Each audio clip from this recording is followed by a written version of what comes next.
అతి చిన్న ప్రాయంలో, అతి చిన్న వయసులో వాక్యాన్ని బోధించే కృప, ఈ అద్భుతమైన పరిచర్యను ప్రారంభించే కృప దేవుడు అనుగ్రహించాడు. ఇన్ని సంవత్సరాల్లో ఒక విషయం గమనించాలి. నాతో పాటు ఎవరైనా కష్టంలోనో, నష్టంలో, ఇరుకులో, ఇబ్బందులో ఉంటే, అన్న నా కోసం ప్రార్థన చేయండి అన్న, నాకు ఈ సమస్య వచ్చింది, నాకు ఈ శోధన వచ్చింది, నాకు ఈ కష్టం వచ్చింది అని చెప్పడం సహజం.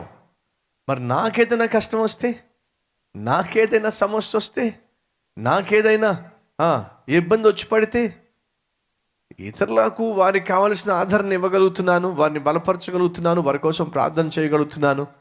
మరి నాకేదైనా సమస్య వస్తే నేను బలపరచబడాలంటే ఏం చేయాలి? నేను ఆదరించబడాలంటే ఏం చేయాలి? అప్పుడు ప్రభు నాకు చూపించిన మాట ఇదే. ఏమిటి? నన్ను ఆధారము చేసుకొని నిన్ను నీవు ప్రోత్సహించుకో.